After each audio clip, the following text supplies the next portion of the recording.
can't see me, you Stevie. Wondering how I reach more evolutions than Eevee and make it look easy. What is up, Earth's mightiest subscribers? It's your boy Ernie, the Blerd without fear. Welcome back to the channel. Before we get into today's video, make sure you hit that subscribe button and tap that notification bell. That way you don't miss out on any of my videos, especially videos like these. Also, make sure you hit that like button too, because it helps me on the algorithm and make sure that videos like these don't die on the vine and actually get out to a lot more people. There have been a lot of crossovers making the rounds as of late in the spectrum of comics. We've been seeing the aliens take on the Avengers. We've been seeing the Predator take on characters like Wolverine and Black Panther. And now we know the Predator will be taking on Spider-Man coming up here very soon. And here we're getting even more of them. We're getting Naruto and the Teenage Mutant Ninja Turtles. That's right, we're gonna be talking about the Teenage Mutant Ninja Turtles Cross Naruto series. This is a series that needs a little bit of preface before you jump into it, because I think the question a lot of people could be asking, okay, well, what is the setup here? How does this work? Is this a Ninja Turtles coming to the world of Naruto, or is this a Naruto coming to the world of Ninja Turtles, or is this some, amalgam of the two? And the easiest answer is it's an amalgam of the two, but probably a bit more focused on the world of Naruto. Like the way the Ninja Turtles are framed in this makes more sense in a Naruto setting than it would the other way around. It makes more sense in this case than it would for Naruto to make sense in the Teenage Mutant Ninja Turtles universe. So basically, yeah, you have an amalgam of the two, but it does definitely lean a bit more heavily on Naruto side of things. And for those wondering, is this current day Naruto? Is this Naruto Classic? Is this Naruto Shippuden? Like, what is it? This is Naruto Classic. This is, for all intents and purposes, a Naruto still relatively early in his ninja career. Early enough that Sasuke has not run off anywhere and Naruto has not been crying his name for 50 to 100 episodes. At the point the story takes place, Kakashi is still very much training Team 7 to be what they will ultimately become. And yes, it's going to be Kakashi Sensei leading the likes of Naruto, Sasuke, and Sakura. And they are even still kind of finding their place amongst each other. They're still having their early days fits and bouts with one another. And Sasuke is still pretty much reserved to the point where he pretty much acts as though he doesn't even want to be there, which, to be fair, he doesn't really want to be there. But in this case, what they're doing, the reason why Naruto and company are encountering the Ninja Turtles in this universe is because of April O'Neil. Now, I can go ahead and tell you right now, this is an April O'Neil that's going to be very different from most iterations of April O'Neil you might be familiar with. A much more melanated version of April, and honestly, has quickly become one of my favorite versions of the character. In just one issue, that's all it took. This is not the bog standard April O'Neil from the old Teenage Mutant Ninja Turtles animated series or any of the other live action adaptations of April up to that point.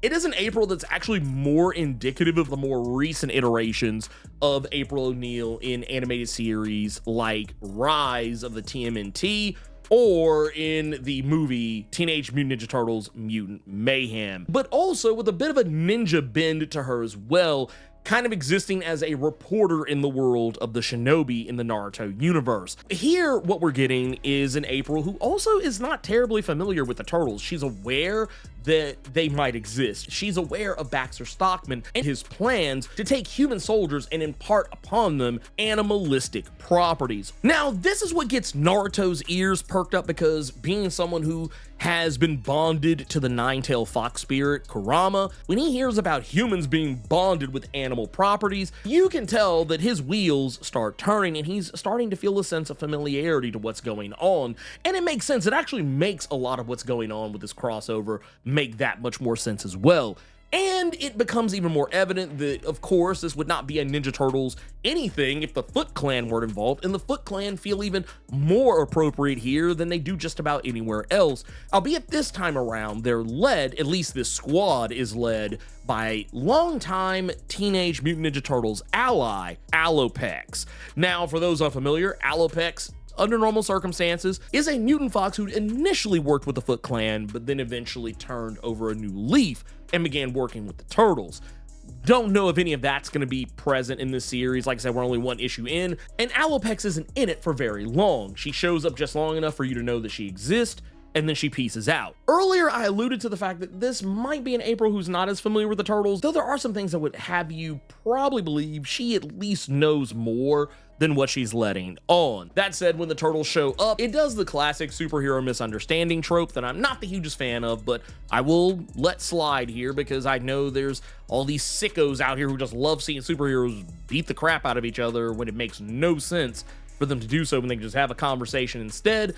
However, I will say at least here, it is done for good reason. This is largely just a way for the creative team to show you what each of these characters are capable of if, for whatever reason, you woke up from under a rock and you did not know thing one about Naruto or thing one about the Teenage Mutant Ninja Turtles, which is incredibly possible. I know lots of people who don't know jack shit about either, so I get it.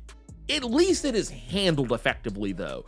And the characters' personalities, they all get to come out in some very interesting ways. We get to see Leonardo go up against Sasuke, and they kind of try to pair these two characters together as being the most similar, considering that Sasuke is an edgelord who ultimately has designs on revenge for the destruction of the Uchiha clan. And we also have Leonardo, who, in this particular instance, he's dealing with some inner turmoil and, you know, what he has to do to step up to be the leader of the Turtles and keep his brothers together.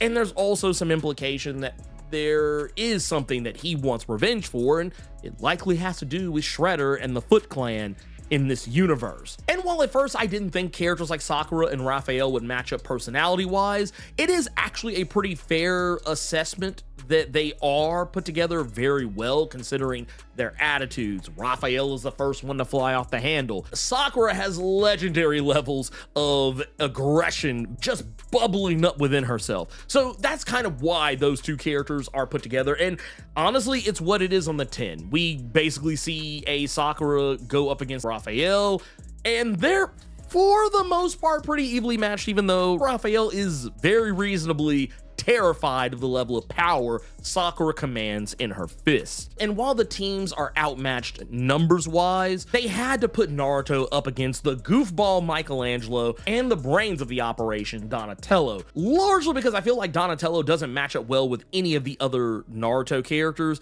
considering who all is present. And I say that because while I know some people would say, oh, well, what about Kakashi? He could match up with Kakashi. You know, they have very high levels of intelligence. Kakashi is considered a genius ninja, and of course, so too is Donatello, but for completely different reasons. Well, that's because Splinter is also present, and that's why Donatello is not involved in that. So they put Naruto and Donatello up against Naruto, and it's actually pretty cool because the way it works out is that, yes, Naruto, Michelangelo, that's literally the easiest of shots to take.